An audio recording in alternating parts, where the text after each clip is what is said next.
Em vez disso, entristecem-se por causa do que eu lhes disse. Mas na verdade, é melhor para vocês que eu vá. Pois se eu não for o encorajador, olha só que ele está falando do Espírito Santo, ele está falando do conselheiro ou do consolador. No grego vai dizer paracletos, que representa consolador, conselheiro ou encorajador. Não virá, se eu não for, ele não vem. Se eu for, eu o enviarei a vocês. Quando ele vier, convencerá o mundo do pecado, da justiça e do juízo. Do pecado, porque o mundo se recusou a crer em mim. Da justiça, porque eu voltarei para o Pai e não me verão mais. Do juízo, porque o governante deste mundo já foi o quê? Condenado.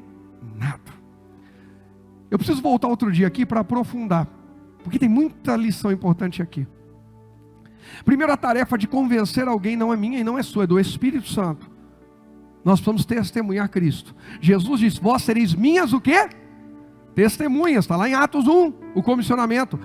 Atos 1:8, recebereis poder do alto quando vier o Espírito Santo sobre vocês, e ser-me-eis, ou sereis minhas o quê? Testemunhas, e não meus convencedores. Às vezes a gente quer fazer um papel que não é nosso, é do Espírito Santo. Eu não estou dizendo que nós não temos que argumentar biblicamente, confrontar, corrigir, como atalaia, como profeta. Estou dizendo que nós não temos o poder de entrar na mente e no coração de alguém e convencer esse alguém, por mais que a gente queira. Para falar a verdade, a gente não consegue fazer isso nem com a pessoa mais importante que a gente precisa fazer, com a gente mesmo. Quantas vezes eu fiquei falando para mim: Rogério, não, você não pode agir assim, e eu continuava agindo. Rogério, você não pode agir assim, continuava agindo. Rogério, você não pode agir assim, continuava agindo. Até que o Espírito Santo veio e falou: Rogério, você não pode continuar agindo assim, de uma forma que eu nunca mais quis agir daquele jeito. Alguém mais passou por isso? Dá um glória a Deus. Então o Espírito Santo é que me convence, que te convence. Não tente inverter as coisas. Mas o Espírito Santo não vai ser testemunha, ele vai convencer. Testemunha somos nós. Nós temos que anunciar. No final do versículo, ou melhor, do final do trecho que eu li do 5 ao 11, Jesus diz o governante desse mundo, porque a Bíblia diz que os céus e a terra são de Deus, mas a terra Deus deu aos filhos dos homens. Quando Adão pecou, ele entregou o governo dessa terra nas mãos do diabo. E Jesus diz: olha, tem um que governa aqui, mas se vocês andarem cheios do meu Espírito, do Espírito Santo, do Consolador, o diabo não vai governar vocês. Presta atenção que a nossa briga não é por esse mundo, é pelo reino dos céus. Quem se move debaixo da palavra, debaixo dos princípios do reino, é embaixador do reino onde está. Carrega consigo as marcas do reino dos céus aqui na terra. O que era uma notícia ruim? Jesus chegar aos discípulos e dizer: eu vou morrer. Aí alguém podia dizer: tá bom, todo mundo vai. Não, mas vocês não estão entendendo, vai ser muito mais rápido do que vocês imaginam. Jesus é um jovem, começa seu ministério público. Público eu digo por quê? Porque para mim, desde que Deus decidiu enviar Jesus, o ministério dele já começou, porque lá no céu Jesus teve que abrir mão de ficar com o Pai e descer até na terra, se despir da sua glória. Começou o ministério ali. Não foi nem quando Maria concebeu, na concepção de uma virgem. Foi na conversa, Pai, Filho e Espírito Santo. Filho, você vai ter que ir lá. O ministério começou ali. Deus está começando ministérios aqui. Deus está começando um ministério na vida de pessoas que talvez digam assim: pastor, mas ainda não aconteceu nada. Fica tranquilo, Jesus estava no céu e o ministério já tinha começado, quando ele disse sim. Jesus desce no ventre de uma virgem, é um embrião, igual aquele que o pessoal quer dizer que está tudo bem matar. Não está tudo bem, é vida, tem espírito, não pode. E ali já tem um ministério, ele já deixou o seu corpo glorificado para se colocar num corpo humano. Ele vai crescer, vai desenvolver, vai respeitar as leis desse mundo, sem quebrar os princípios dos céus. E aí ele nasce, cresce como qualquer criança, precisa ser ensinado, trocado, limpo e tudo. Mas aos 30 anos ele começa o ministério público, e tem só 3 anos de ministério público, quando ele se manifesta como Cristo, que é o propósito. E aí Ele avisa os seus discípulos: eu vou morrer. Ah, mas eu vou morrer? Não, vou morrer rápido. Não, isso não pode acontecer. O Pedro fica indignado, é toda aquela coisa. E Jesus diz: é bom para vocês, porque se eu não for, o Consolador, o Conselheiro, o Encorajador, o Paracletos não vem. E vocês precisam ser encorajados, porque vem dias difíceis pela frente. Vocês precisam ser consolados, porque haverão momentos que vocês vão chorar. Vocês precisam ser guiados pela verdade, e todos. Vocês precisam que um preço seja pago, e eu vou pagar. Irmãos, pensa comigo. Você conheceu Jesus fisicamente, começa a andar com Ele, está impactado, está vendo Deus na terra. De repente Ele fala que vai morrer. Se a notícia é boa ou ruim? É boa ou ruim? Sabe o que precisava fazer? Não era mudar a notícia, era mudar a visão. Às vezes o que precisa acontecer na minha e na sua vida não é mudar a notícia, é mudar a ótica. Mateus 6, 22 e 23. A candeia do corpo são os olhos, de modo que se seus olhos forem bons, todo o corpo terá luz. Mas se os olhos forem maus, o corpo terá trevas. Perceba que o desespero dos discípulos e até uma bronca que Pedro dá em Jesus não muda a notícia.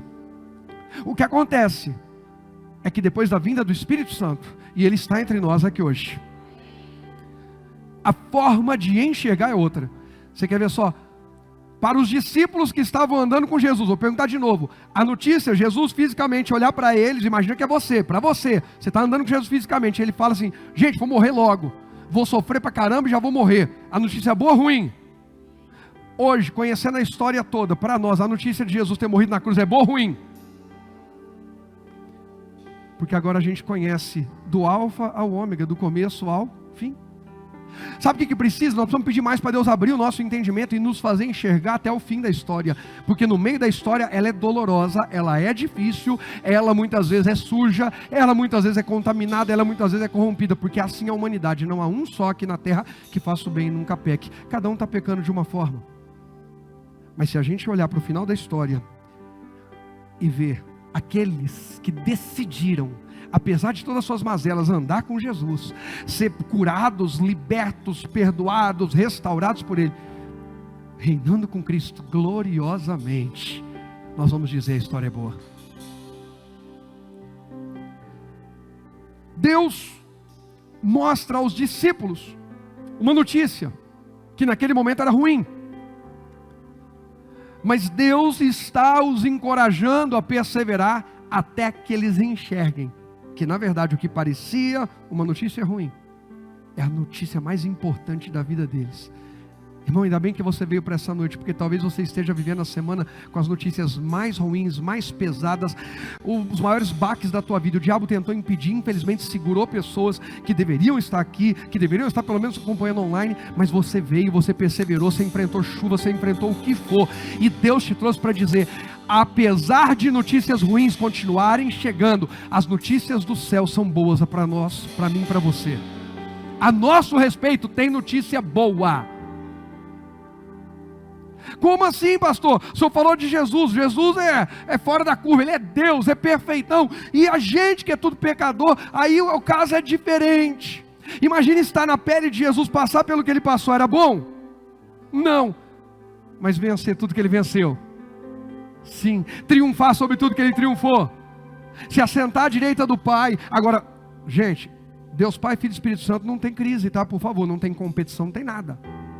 É só para você entender no nosso racional, nosso jeito humano, limitado, pecador de pensar. Imagina o Pai, o Filho e o Espírito Santo. De repente, o Filho, Jesus, ouve do Pai: você vai ter que ir lá. E ele olha para o Espírito Santo, sabe? E, gente, pelo amor de Deus, tá? Se fosse ser humano, olharia para o Pai e falaria: por que não vai ele? Por que eu? Imagina um pai falando para o filho: você vai lá. Aí fala outro: por que não vai esse outro aí? Só que quando Jesus volta, Espírito Santo, talvez, agora eu fico aqui. E tem mais, eu venci lá embaixo. Vai lá e faz a sua parte. É tudo equilibrado. Só depois da obra completa. A obra está acontecendo na nossa vida. Mas fica tranquilo que depois da obra completa a gente vai poder dizer: Espírito Santo, valeu a pena. Valeu a pena. Valeu a pena. Mas aí a gente vai dizer: é Deus, é Jesus. e nós somos simples pecadores. Então vamos no Gênesis. Vamos ver alguém limitado, falho como a gente. Gênesis 45.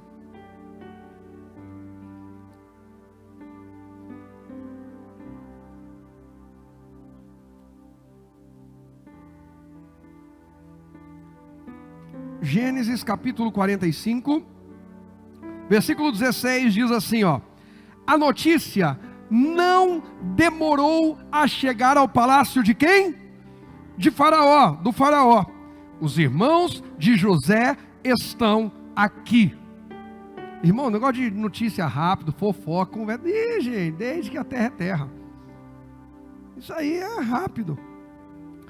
Aí diz ainda a sequência, olha, essa é a parte, a chave da mensagem está aqui agora. Agarra isso aqui. Se você pegar isso aqui, você sai preparado para decolar. Vem comigo. O Faraó e seus oficiais se o quê? Se o quê? Alegraram quanto? Muito quando souberam disso. A notícia é boa ou não é? É? Qual que é a notícia boa? Qual que é a notícia boa? Fala para mim. Que o quem?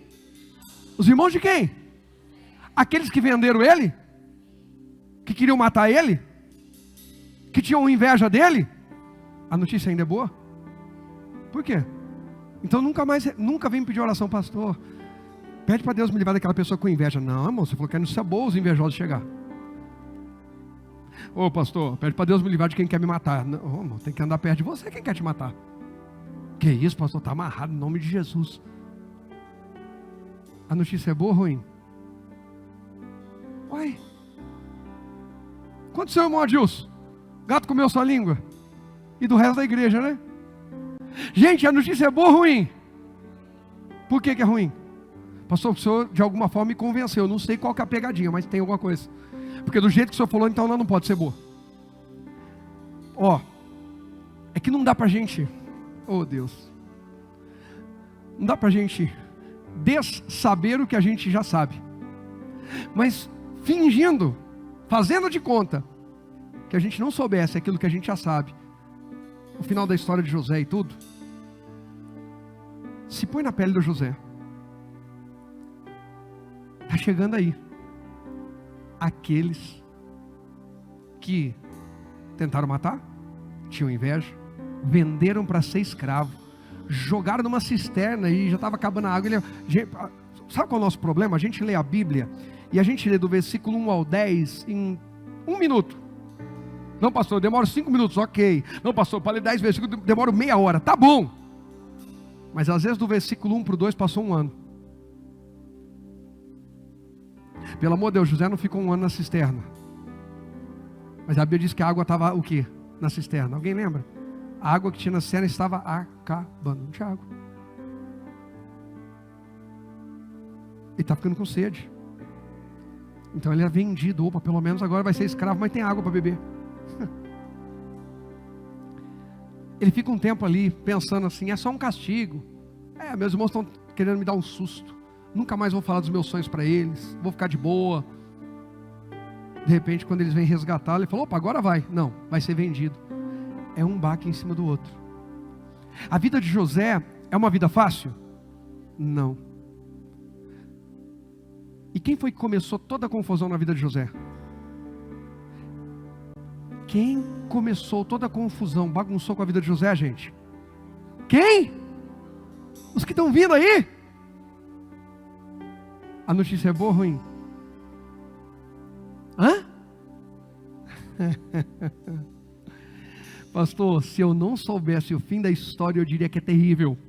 Que esses cabras estão vindo aí? Agora eles vêm infernizar aqui, eles vão arrumar alguma confusão, eles vão falar mal, e vai dar ruim, misericórdia. Mas pastor, a Bíblia não está dizendo que o José se alegrou, está dizendo que quem se alegrou? Faraó e seus? Mas o faraó não sabia da história de José?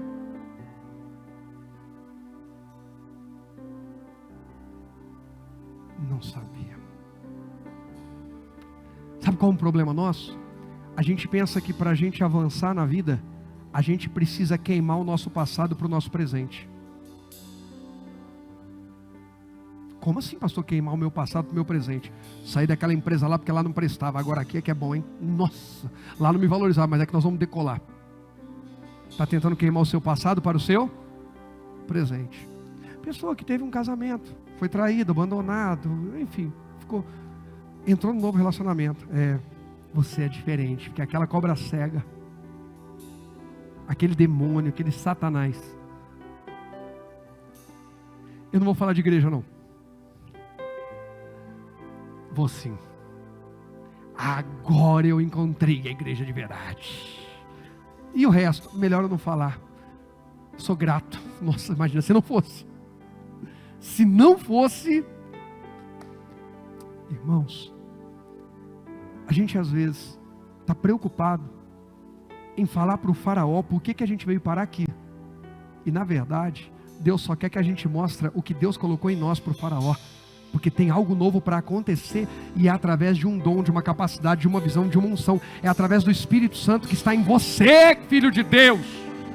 Para de chegar nos lugares tentando justificar porque que você foi parar lá. Simplesmente chegue e manifeste a glória de Deus. Jesus disse: vós sois o sal da terra. O sal não começa a dar satisfação. Fui tirado lá do mar, fui tirado não sei de onde. Não, sal chega e salga e acabou, está resolvido. Vós sois a luz do mundo. A luz não diz assim: olha, eu fui porque eu Thomas Edison. Não, a luz chega chegando. Irmãos, algum dia você viu o sol aparecer e dizer assim: eu estava do outro lado da terra e lá o pessoal está meio assim, ainda bem que agora eu estou iluminando vocês. Não, ele chega, ilumina e acabou. Assim vai ser na minha e na sua vida daqui para frente, em nome de Jesus. Fique em paz, tá? Rogério, já tentei. O Rogerinho tem que ficar de stand-by que eu vou fazer uma dinâmica, eu vou precisar dele aqui. Rogério, já tentei, ou já vivi, justificando demais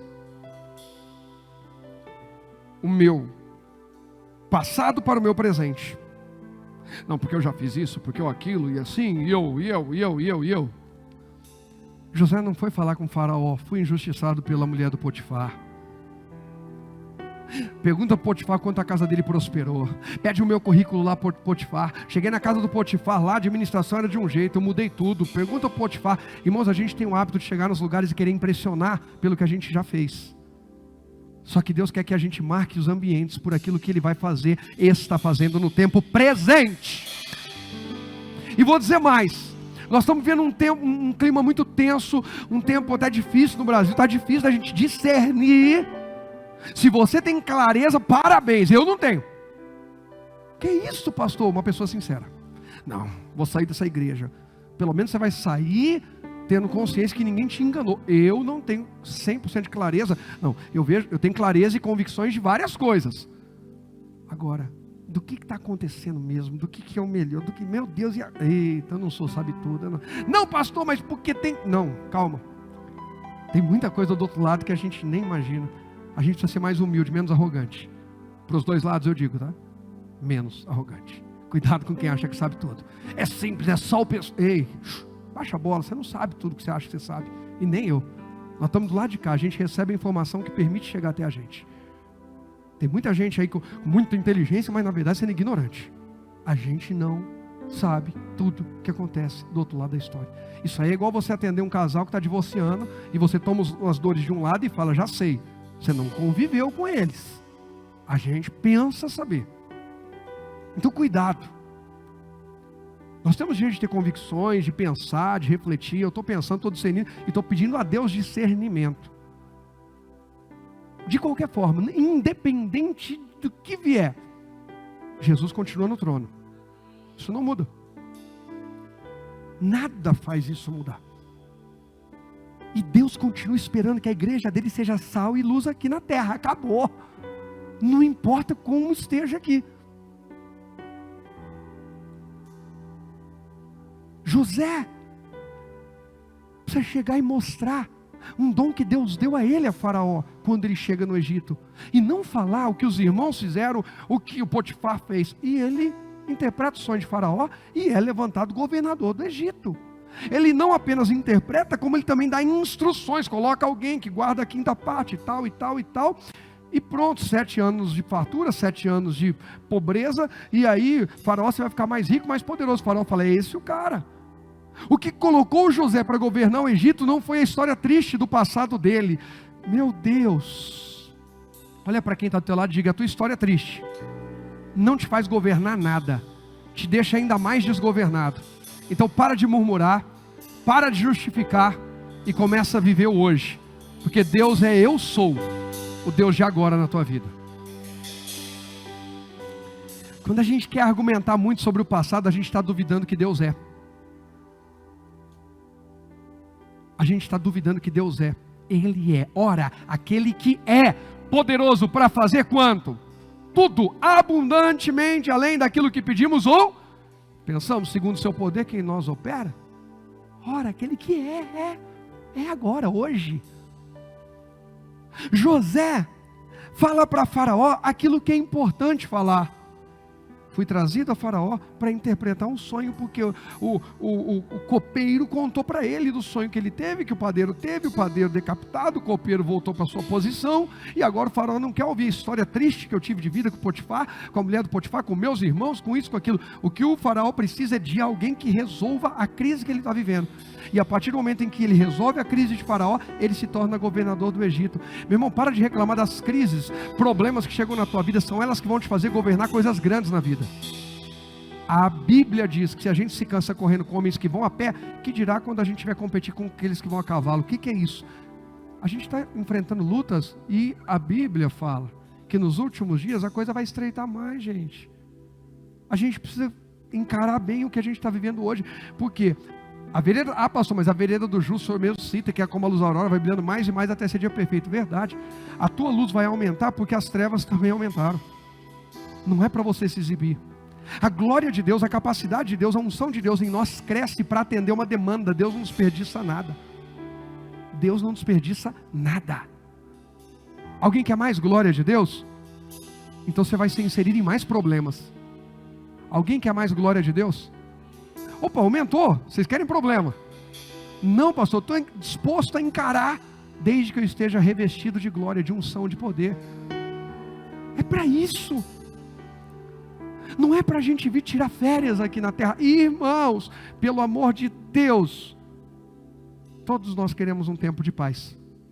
Todos nós ficamos cansados. Todos nós temos momentos que a gente fala: eu estou no meu limite. É humano, está tudo bem. Mas a Bíblia diz que quem espera em Deus se renova. Então se entrega a Ele. Pare, descanse, mas não desista.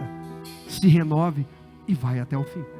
Se o José desiste quando ele vai preso, se o José desiste quando ele é vendido, se o José, ainda bem que ele não desistiu. Ainda bem que você não desistiu de vir para esse culto. O diabo quase segurou algumas pessoas, mas ainda bem que você veio. Ainda bem que você entrou nessa transmissão online. Ainda bem que você não desistiu. Tem muita coisa boa para acontecer. Faraó se alegra com a notícia. Os irmãos de José estão vindo. Por que Faraó fica feliz? Por que a notícia é boa aos olhos de Faraó? Por dois motivos. O primeiro, porque ele não se sente ameaçado. Faraó confia no caráter de José. Aí eu faço uma pergunta para você e para mim: nosso caráter é confiável? Porque o Faraó podia falar: quem está vindo? Os irmãos de José. Será que ele chamou os irmãos dele para vir tomar o Egito? Será que os irmãos dele vão se infiltrar aqui? Vão me matar? José já é a maior autoridade depois de mim aqui. Porque, gente, quem aqui já leu um pouquinho, pelo menos, da Bíblia, e já viu como é que era o negócio de entrava um rei, saía outro, aí tinha conspiração, o capitão da guarda matava, ou o próprio irmão matava, e quem já viu, diga amém. O Faraó não podia ter pensado nisso. Esses caras estão vindo. Esse José ficou aqui, deu uma de bonzinho, se tornou governador. Ele que negocia com todo mundo. O povo todo, não só do Egito, mas das outras nações que vêm, negocia com ele. Lembra como é que José descobre que os irmãos dele estão lá? Porque ele está lá, sentado, observando, aquele monte de gente chegando e negociando. E ele fica supervisionando, até que ele vê. A referência para o povo, principalmente para os estrangeiros que vêm ao Egito, não é Faraó, é José. É com ele que eles lidam. É com ele que eles negociam. José tem aquele povo nas mãos dele. O Faraó podia pensar: José já tem o povo tudo nas mãos dele.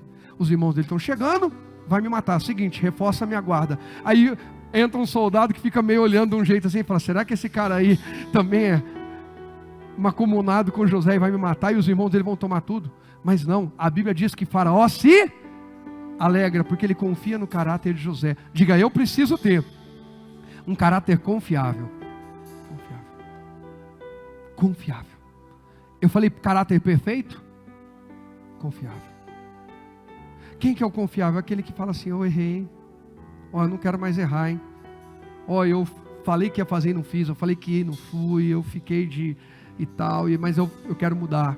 Não é só quem justifica e não muda, tá? Nós não estamos falando de comodismo, de passar pano, nós estamos falando sobre reconhecer e buscar a restauração. José tem um caráter tão confiável que Faraó nem imagina que isso pode ser uma ameaça para ele. Então ele está muito feliz. A família do José está chegando e não é para tomar nada que é meu. Se o José é bacana assim, imagina os irmãos. Mal sabe Faraó quem são as peças. Se o José é desse jeito, a família dele deve ser incrível. Pastor, por que o senhor acha que o Faraó não sabia? Irmão, porque no mínimo o Faraó ia falar, ô José, tem certeza, esses irmãos, se quiser eu mando prender. Vamos dar uma prensa neles, deixa, ó, vou castigar, vou isso. Você não pode fazer que é a tua família, mas eu posso. Eu vou te vingar. Outra coisa que você vê na Bíblia é gente vingando o outro que nem pediram para vingar.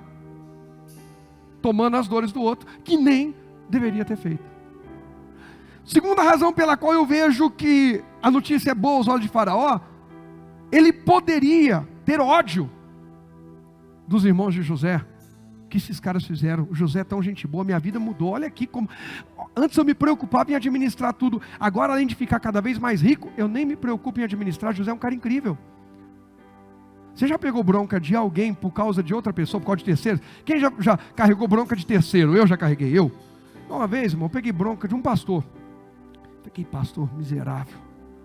Aquele cara lá, mau caráter, falso. Depois passou um tempo, falei assim, por que eu estou falando isso aí? Porque um outro disse que teve um problema com ele e falou algumas coisas que eu nem sei se é verdade. E eu acreditei. Ainda bem que chegou uma hora que eu falei, peraí, deixa eu conhecer. E conheci, pelo menos comigo não foi nada daquilo. Só que aquele que me contaminou, irmão, no final, depois de um tempo, pegou uma faca e meteu nas minhas costas bem forte, bem fundo. Porque o mau caráter era aquele que falava do outro aquilo que ele mesmo era. Isso é muito comum. Eu creio que você já passou por experiência assim, com seres humanos. Faraó podia olhar para os irmãos de José estão chegando, prende, mata, acaba. Eu não suporto as histórias que eu ouvi de José. Eu tenho bronca. Só de pensar no nome da família do José, dos irmãos de José, só de pensar nisso já me dá uma coisa aqui, já manda, vou pegar esses caras, será que eles vieram aqui para querer prender o José, falar mal dele? Eu vou arrebentar esses caras. Não. O coração de Faraó está limpo. José não contaminou o seu presente com as suas dores do passado. E isso não é fácil. Por muito menos a gente contamina o nosso presente. Por muito menos. Alguém aqui já passou por tudo que o José passou? Todos nós temos histórias, dores, dificuldades. Mas o que José passou, mesmo assim ele não contaminou aquele que representava o seu presente com aquilo, com aqueles que representavam o seu passado. Está dando para entender até aqui? Faraó podia dizer, vou eliminar o risco de um golpe, de uma investida, ou vou eliminar o ponto fraco do José. Porque vamos ser sinceros, se o Faraó está sabendo de tudo que os irmãos fizeram, ele vai falar assim, os irmãos estão vindo aí, mas o José está feliz, está celebrando que os irmãos chegaram, estão chegando e tal. Está vendo só? Esses irmãos são um ponto fraco do José. Ele nem percebe que eles são ruins. José tinha que ter raiva desses caras. E José ainda vai dar festa para eles. É um ponto fraco. Ó, vamos fazer um esquema aí, a gente mata esses caras, porque isso pode tornar o Egito vulnerável. Gente, nós estamos falando de nações que viviam em guerra, com certa frequência. E os irmãos de José, se o Faraó tem conhecimento pleno da causa, ele podia pensar, eles são o tendão de Aquiles de José. Eles são o ponto fraco do José. Através desses irmãos pode haver uma conspiração no Egito.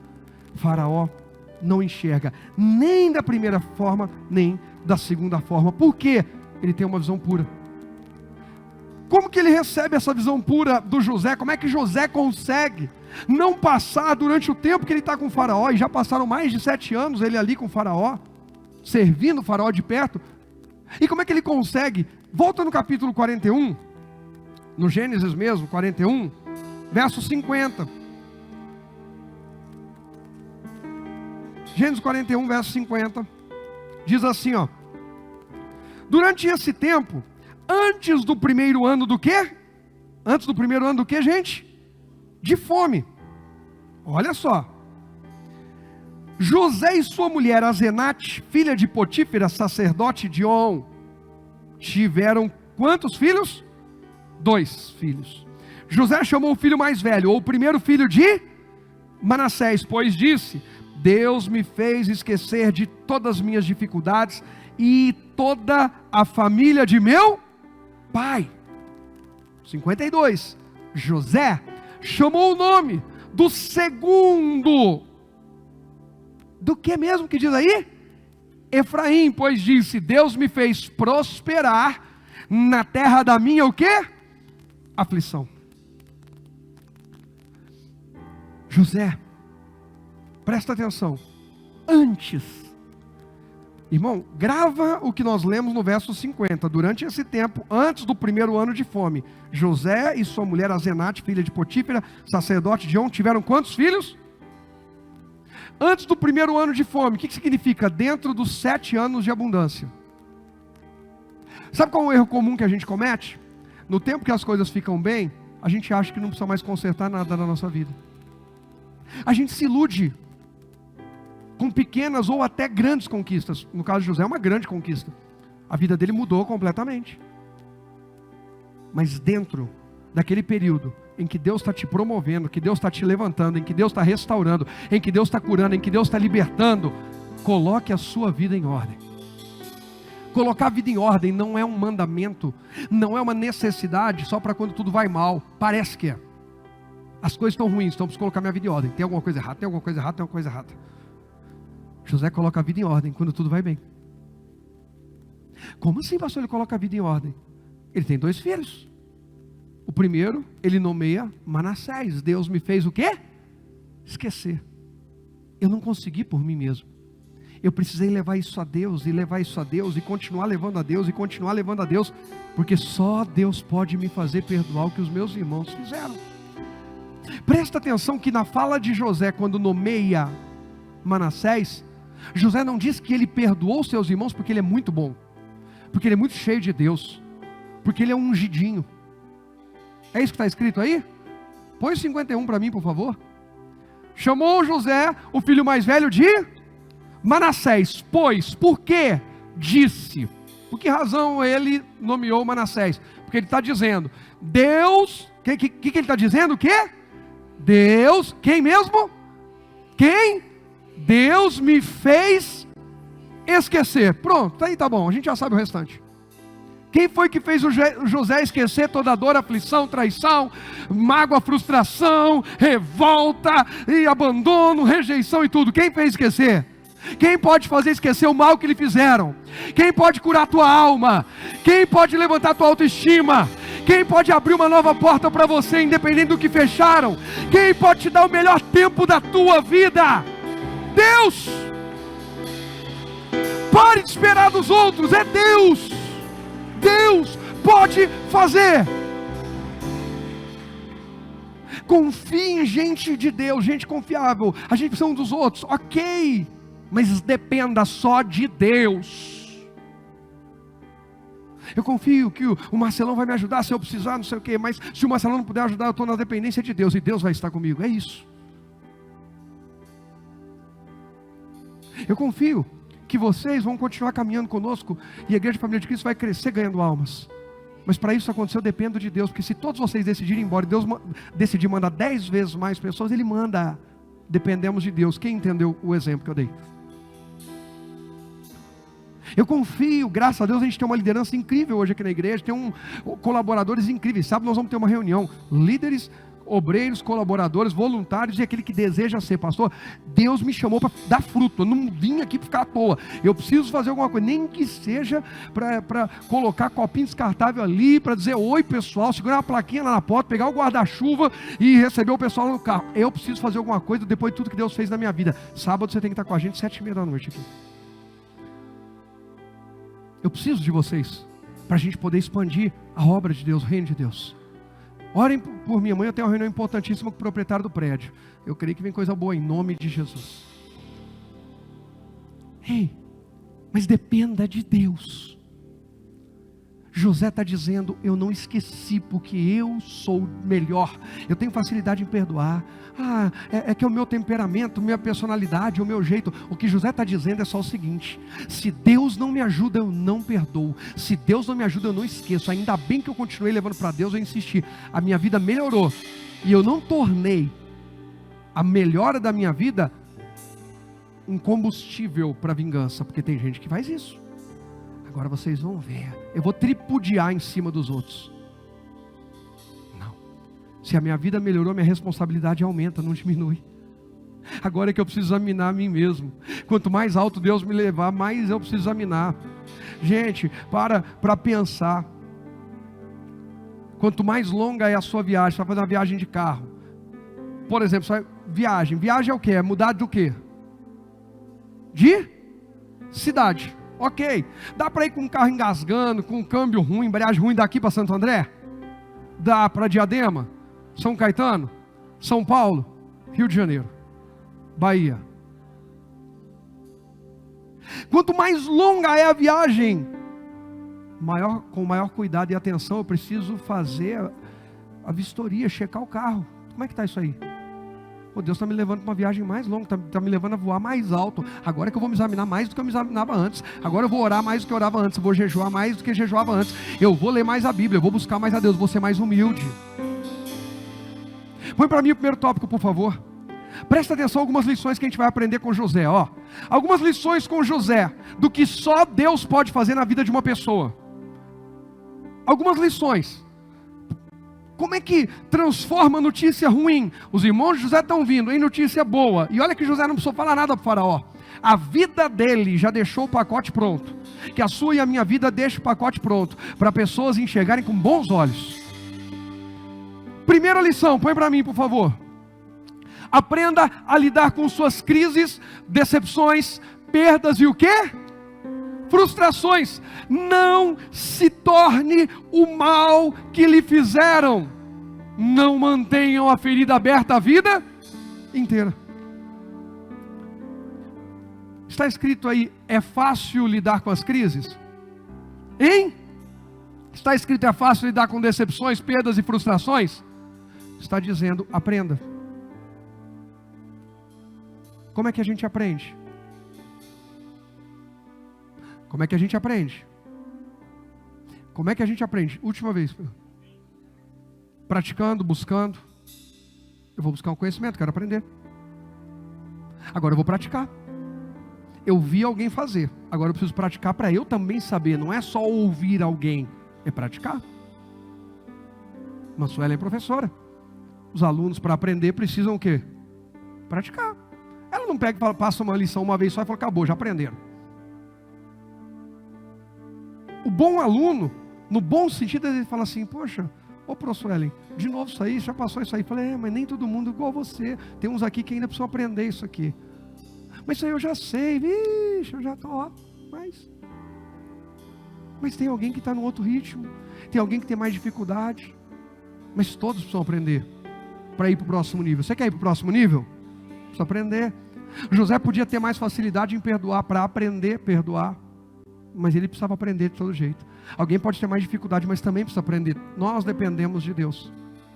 Então, primeira lição, aprenda.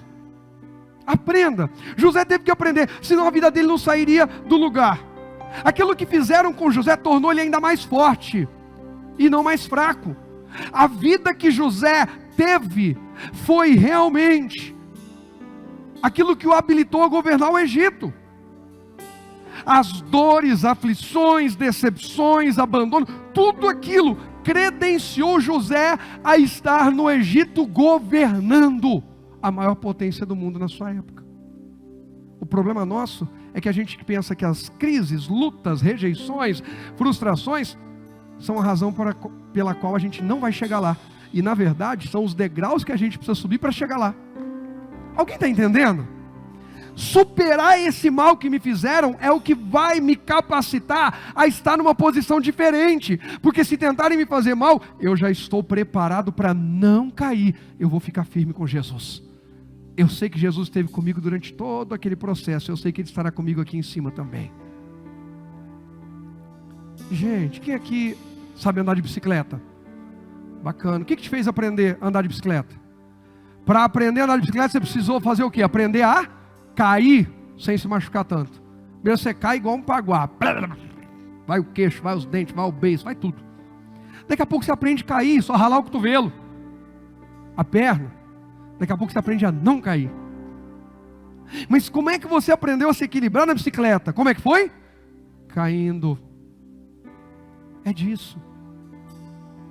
A gente precisa aprender a depender de Deus, porque Deus nos torna forte através daquilo que tentou tirar a nossa força. Porque tudo na vida que tentar tirar a tua força, pastor, eu estou fazendo a coisa certa, alguém por maldade, circunstâncias, situações além de mim vieram tirar a minha força. Deus, eu dependo de Ti, então vem força nova. Deus vai derramar unção, força, poder sobre a tua vida. É desse jeito que acontece. Enquanto Jesus estava com os discípulos, o nível deles era um. Quando Jesus falou, agora eu vou, o nível de vocês é outro. Por quê? Vocês foram sendo treinados, preparados. Aquilo que José passou fez ele se tornar mais forte. Então, aprenda a lidar. Não se torne o mal que lhe fizeram. Segunda lição, põe para mim. Pare de levantar altares aos culpados das suas dores, perdas e dificuldades. Algum tempo atrás eu ministrei uma mensagem. Pessoas imaturas buscam culpados. Pessoas sábias ou pessoas comuns, aliás, está aí no YouTube disponível, canal Igreja Família de Cristo Oficial. Pessoas comuns buscam culpados. Pessoas espirituais, pessoas de fé, pessoas sábias, alguma coisa assim, buscam soluções. Solução. Quem é você? Quem sou eu? Nós somos aqueles que ficam levantando altares para os culpados. Eu vou altar aqui. Não, pastor, o quê? Isso é misericórdia, altar. Altar, irmão, é tudo aquilo que a gente se prostra. Tem gente que se prostra diante do mal que lhe fizeram e passa a vida inteira prostrado diante daquilo. É porque assim, eu fui rejeitado, é porque eu fui rejeitado, é porque eu fui rejeitado. Pelo amor de Deus, irmãos, aqui a gente ministra para a gente sair do lugar da dor. Não é menosprezando a dor, pelo contrário, estamos reconhecendo que ela chega. Amém? Não estamos desdenhando a dor de ninguém, está claro isso? Eu tenho muito cuidado para ninguém pensar, o pastor está achando que é fácil o que eu passei. Não, não estou achando nada. Porque eu passei também as coisas que eu passei. E se eu todo dia acordar lembrando que um dia fizeram isso comigo, fizeram aquilo outro comigo, eu não saio nem da cama. Eu não venho pregar. Porque eu já preguei para um monte de gente, já carreguei um monte de gente e que depois meteu a faca. E eu venho pregar de novo. Porque graças a Deus você meteu a faca na picanha e falou, pastor, come. O que mais você meteu a faca aí? No pãozinho com manteiga. Tá ótimo. Ei, a sua história não termina no mal que lhe fizeram. Deus tem muita coisa boa pela frente. Pare de levantar altares aos culpados. Tem gente que fala mais de quem lhe fez mal do que de quem lhe fez bem. Isso é comum, a gente gasta tempo falando de quem nos fez mal, ao invés de gastar tempo sendo grato a quem nos fez bem. Essa semana nós vamos praticar uma lição. Deus, eu quero ficar trazendo à memória quem me fez bem. Eu quero ficar agradecendo por todos que me fizeram bem, por toda a bondade do Senhor. Você vai ver que você vai se tornar uma pessoa mais avivada em fé, inclusive. Porque você vai estar treinando a sua mente, o seu coração, para viver mais boas experiências e não as ruins. Mas a gente fica lembrando de quem fez algo ruim, a gente vai, pela fé, construindo uma mentalidade de alguém vai fazer algo ruim. Eu estou me preparando para o pior. Não, eu vou ficar lembrando do bem que me fizeram, e vou estar me preparando para mais outro bem que está chegando aí, em nome de Jesus. A pastora Angélica, tempo atrás, ministrou aqui falando do testemunho. Não é isso, linda? Faz outra vez, né? Testemunhar, não é isso? É dizer para Deus, repete, faz de novo aquilo que foi feito, traga. Irmão, no bom sentido, tem que ter briga. Briga, eu estou falando no bom sentido, pelo amor de Deus. No domingo, eu preciso contar o testemunho, eu preciso falar o que Deus fez. Ah, pastor, mas é tão pequeno, mas tem alguém que gostaria de ter essa bênção que você considera tão pequena para testemunhar. Alguém precisa ouvir isso aí para acreditar, para saber que dá para sair. Para de levantar altares aos culpados e levanta altar para Deus, aquele que te tira da maior crise e de qualquer circunstância contrária. Você crê nisso? Sabe, a gente às vezes tem um problema. A gente pensa que Deus tem que ouvir só a gente. Põe para mim Lamentações 3, que eu vou mostrar uma coisa para vocês. E vou pedir, Rogerinho, vem aqui por favor. E o Marcelão, vem aqui também, meu filho, vem aqui. Vou pegar logo um cara grande. Vou mostrar para vocês que eu não tenho medo de ninguém. Você vai ver só, Marcelão, você está pensando o que, rapaz?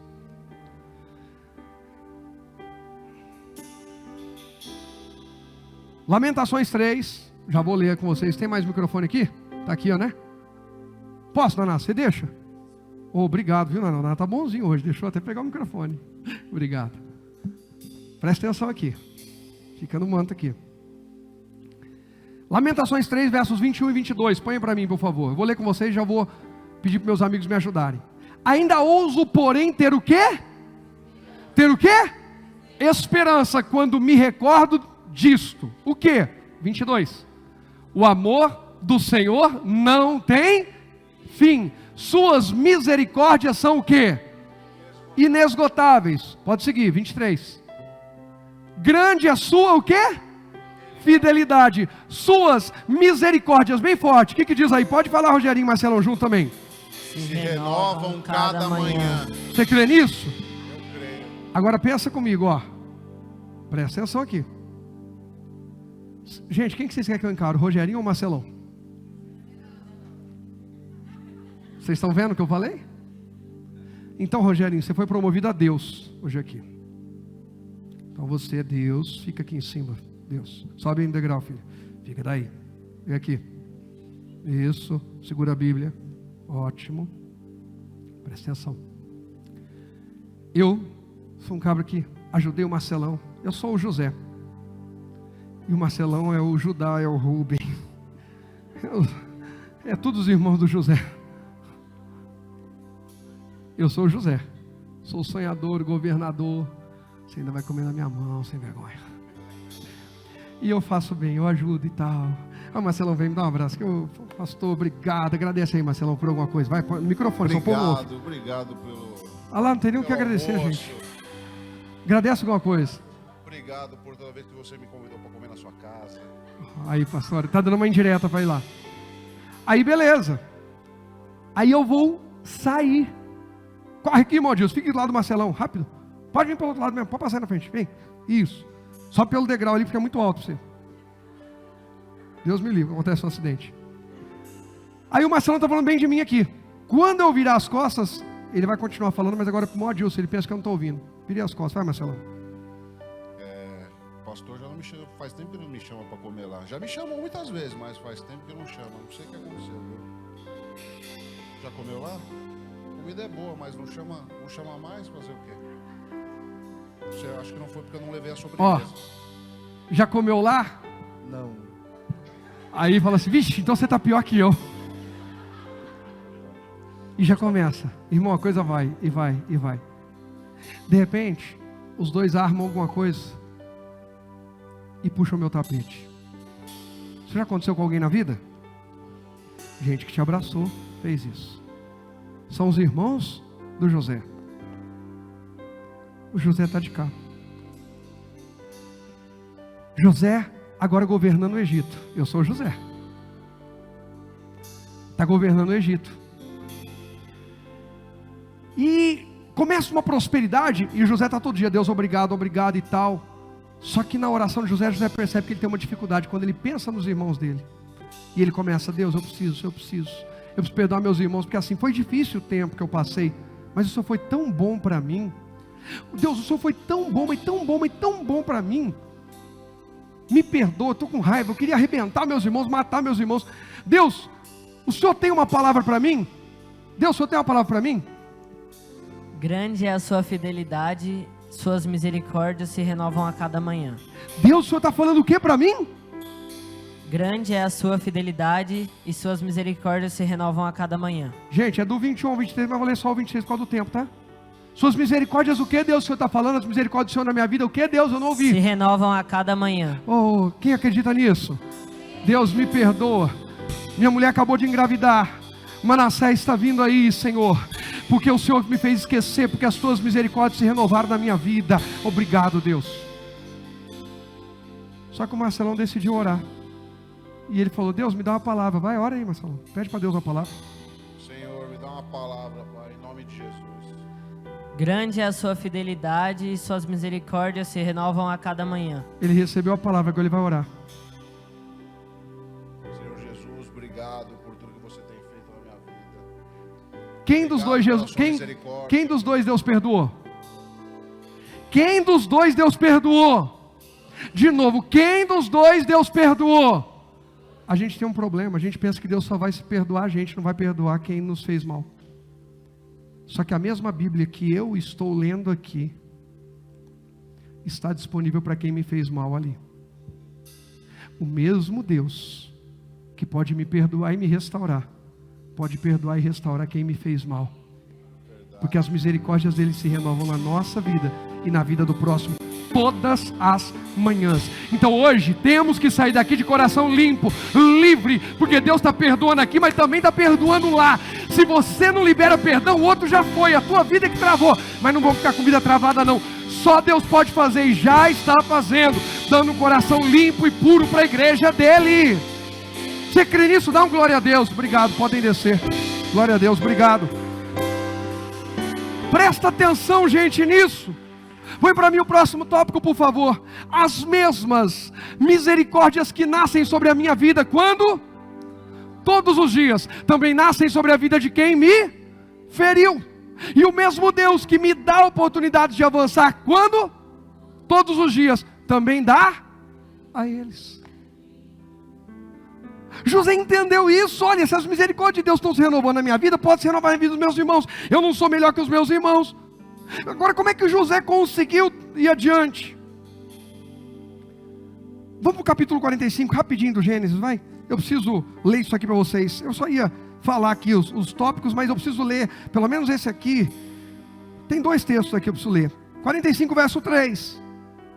Sou eu, José, disse a seus irmãos: meu pai ainda está vivo. Mas seus irmãos ficaram espantados ao se dar conta que o homem diante deles era José e perderam a fala.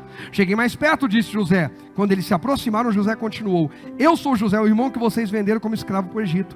Agora não fiquem aflitos ou furiosos uns com os outros por terem me vendido para cá. O que ele diz agora? Foi o quê? Foi Deus quem me enviou adiante de vocês para lhe preservar o quê? A vida. Olha que coisa séria. A fome que assola a terra há 2 anos, quer dizer, dentro dos 7 anos de prosperidade, José perdoou e José começou a crescer, gerou os 2 filhos. Entrou o tempo de fome. Quantos anos de fome já foram? Ainda tem pela frente quantos? 5, que não haverá plantio nem colheita. Verso 7 diz assim: Deus me enviou diante para salvar a vida de vocês e de suas famílias e para salvar muitas vidas. Portanto, foi Deus quem me mandou para cá e não vocês. E foi Ele quem me fez conselheiro de Faraó, administrador de todo o seu palácio e governante de todo o quê?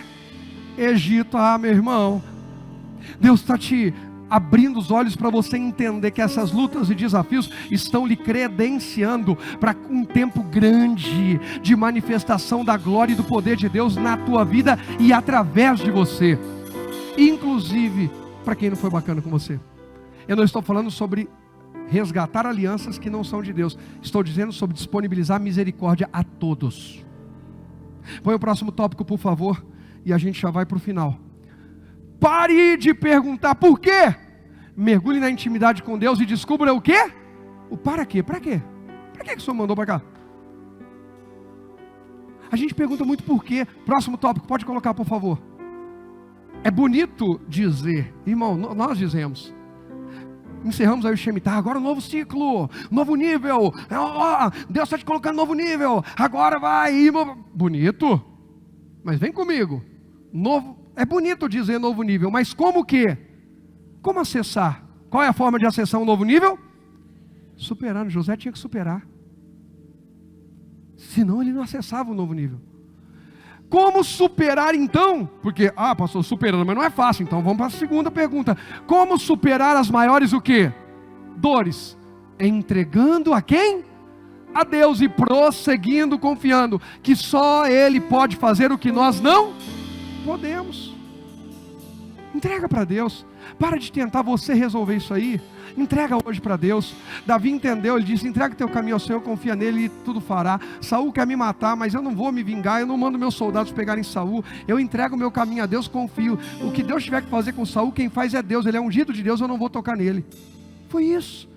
É lindo ler: entrega o teu caminho, confia e não toma de volta. O difícil é entender em que circunstância de repente isso aconteceu. Davi teve que aprender que não era a justiça dele, era de Deus. Quando um filho quer matá-lo, eu tenho que entregar isso para Deus, confiar e deixar Deus fazer o que tiver que fazer. E se o filho te matar, não toca no meu filho, ninguém mata. O soldado Davi falou: vou matar teu filho, ele quer te matar. Não vão não. Por quê? Porque eu tenho que entregar para Deus o meu caminho, confiar nele e saber que ele vai fazer o que é necessário. Não está dizendo ser omisso, está dizendo sobre confiar em Deus. Alguém está dentro dessa comigo? Próximo tópico, põe para mim por favor. Filipenses 3, eu não vou ler por causa do tempo, mas do versículo 12 ao 16 tem um texto incrível, que depois você leia. Especialmente os versos 13 e 14, Paulo, ele vai dizer: olha, não que eu seja perfeito, não que eu seja bonzão, não que eu... Mas uma coisa eu faço, e é esquecendo-me das coisas que para trás ficam, e avançando para aquelas que estão o quê? Diante de mim, prossigo para o alvo.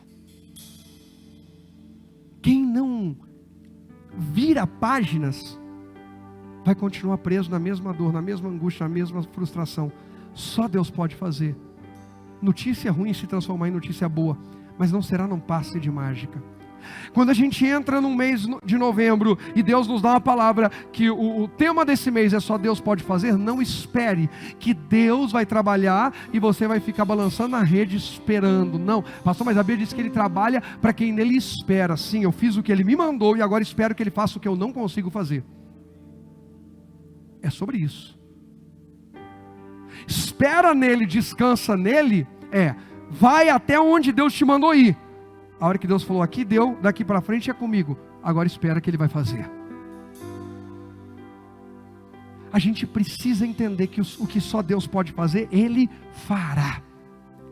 Ele transformará. Eu creio nisso de todo o meu coração.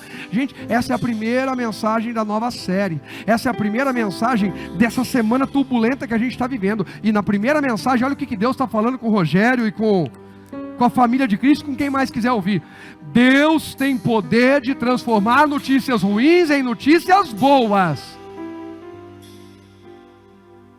José ser vendido como escravo é notícia boa ou ruim? Ruim.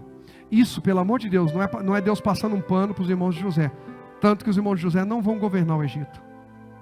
Pastor, mas aí é injusto. Não é injusto não, fica tranquilo. Porque eles vão colher o que eles plantaram, vão viver morrendo de medo. E quando Jacó morre, aí que os irmãos têm desespero mesmo. José agora vai querer matar a gente. Gente, tem uma coisa que não tem dinheiro no mundo que paga, é paz. Paz. O José deita e acorda e fala: estou com o coração em paz. Os irmãos dele não. Irmãos, eu tenho procurado fazer o que eu entendo de Deus que é para eu fazer. E mesmo às vezes doendo algumas coisas, como que a gente está vivendo agora, eu tenho paz. Porque eu procurei fazer o que eu entendi que era correto, para não me sujeitar a algo que eu tenho certeza que não é de Deus para a gente. Não é à vontade, mas Deus também permite, por vários motivos. Faz o que Deus te mandou fazer, e deixa aquilo que só Deus pode fazer nas mãos dEle, porque Ele continua assentado sobre um alto, sublime trono. A glória dEle continua enchendo o templo, e nós somos o templo. A glória dEle continua enchendo a nossa vida, continua nos governando. Então creia, avance, se levante quando? Hoje. Para de esperar uma coisa fácil e esquecendo as coisas que para trás ficam. Bom, então até o final do mês eu vou esquecer. Não, Deus, eu vou começar a orar para que eu me esqueça. E nós não estamos falando de amnésia. pastora Angélica ministrou algumas mensagens sobre perdão, foi esse ano, lindo, foi ano passado, foi esse ano. Incríveis, pega aí, depois, pra você ver, no canal da igreja. Incríveis sobre perdão. Não é amnésia, não é fingir que nada aconteceu, esquecer, não, é conseguir olhar além da ofensa, olhar para a cruz. Porque Deus, para olhar para você e para mim, Ele precisa olhar além da ofensa, Ele tem que olhar para a cruz. Ou você acha que você é bonitinho, ou não, pastor, eu sou o chuchuzinho de Deus, Deus olha para mim, não precisa nem... Não, quando Ele olha para mim, Ele tem que olhar para a cruz, aí Ele vê que Jesus levou meus pecados, Jesus venceu a cruz e colocou uma marca em mim, circuncisão no coração. A marca do coração, por quê? Circuncisão, marca de aliança, esse é meu. Então eu não vou destruí-lo. Não vou. Deus, ao olhar para você e para mim, para nos abençoar, Ele precisa olhar para o Filho dele na cruz e ver que o preço foi pago, já está pago, está remido, aceitou o sacrifício. Ele não desprezou. O momento mais difícil da história, vamos dizer assim, o Rogério não desprezou mais alguém? Eu não desprezei o que Jesus fez, não. Então eu sou remido pelo sangue de Jesus. Avance, olhe além da dor, se levante hoje, retorne para a caminhada de fé, perseverança e amor. E para terminar, põe aí para mim, tem 2 tópicos, olha aí, ó. Quem para sua vida em quem lhe fez mal, ou no mal, porque às vezes não é quem, é a situação. Quem para a sua vida em quem lhe fez mal, ou no mal que lhe fizeram, nunca desfrutará do bem que Deus está lhe preparando. Perceba que tem gente que está parado no mal que lhe fizeram, e Deus está dizendo assim, olha, Davi entendeu, preparas uma mesa na presença dos meus... Deus só vai preparar a mesa para mim depois de todos meus inimigos sumirem da minha frente. Quando acabar, eu não tiver mais ninguém falando mal de mim, ninguém me perseguindo, ninguém tentando tomar o meu reino, ninguém tentando me matar. Imagina, Davi era um homem de guerra. Quando ninguém quiser me matar, eu vou ter uma mesa com Deus. Davi ia ter mesa com Deus quando? Nunca. Porque quem teve paz de guerra foi Salomão, não foi Davi. Davi teve guerra até dentro da casa dele. Irmão abusando de irmã, o outro irmão querendo matar o irmão e depois querendo matar o pai. E Davi entendeu que mesmo que os meus inimigos estejam me cercando, isso não impede o meu Deus de descer uma mesa do céu, aqui no meio, porque Naum capítulo 1 verso 3 diz que Deus é grande em força, tardio em ira-se, não tem o culpado por inocente, nem o inocente como culpado. Deus é aquele que é grande em misericórdia, e as nuvens são o pó dos seus pés. Ele tem um caminho no meio da tormenta e da tempestade. Tormenta e tempestade, Deus põe um caminho. Inimigo cercando, Deus desce uma mesa. Em nome de Jesus eu quero profetizar biblicamente, Deus está preparando uma mesa para os filhos dele. Mesmo que os inimigos ainda estejam nos cercando, as ameaças ao nosso redor, Deus está preparando uma mesa. Mesmo no meio da tormenta e da tempestade, Deus tem um caminho de vitória, de cura, de perdão. Aquele caminho que só Deus pode fazer, Deus tem para você, para mim, para a nossa família hoje aqui. Tem! E por fim, para terminar, põe o próximo. Mas quem para murmurando ali, quem para sofrendo aquilo ali, não vai desfrutar. A mesa está lá e o cara está, não, porque meus inimigos falam, vem aqui para a mesa comigo. Não, peraí Deus, peraí, porque esse aqui, eu preciso falar desse aqui. Não, vai para a mesa. Olha para quem está lá, diga, vamos mais para a mesa, vamos para a mesa, fala, vamos para a mesa. Fala, enquanto a gente para lamentando, a gente deixa de construir. Enquanto a gente para reclamando, a gente não constrói. Lembra de Neemias 4, preguei aqui algumas semanas. A gente precisa continuar sendo encorajado, senão não vai, gente. A vida que você espera, quem espera ainda coisas boas de Deus aqui nessa vida? A vida que você espera está além do mal que lhe fizeram. Se você parar diante do mal que lhe fizeram, você não vai viver a vida que você espera. Mas a vida que Deus lhe prometeu está além disso aí. E para terminar, chega de eleger culpados. A gente quer escolher culpados. A culpa é da minha mãe, do meu pai, meus irmãos, meu cônjuge, é do vizinho, é do pastor que não ora direito, é da igreja. Chega de eleger culpados para suas crises. Lembra que a gente começou falando das crises? Vamos adiante. Essas pessoas e situações acabaram lhe preparando para superar, descobrir forças que você nem imaginava que tinha, para chegar onde jamais imaginou chegar. Que força é essa? É a fé na palavra de Deus. Todo mal, José diz, que vocês tentaram contra mim, Deus mostrou que eu sou forte para superar, e por isso eu estou governando o Egito. Todo mal que tentaram fazer para mim e para você, nós não vamos ficar mais olhando para as crises, mas vamos olhar para Cristo, que está conosco e nos faz em todas essas coisas mais que vencedores para a glória do Pai. Quem crê diz, pode aplaudir, porque Ele merece o melhor.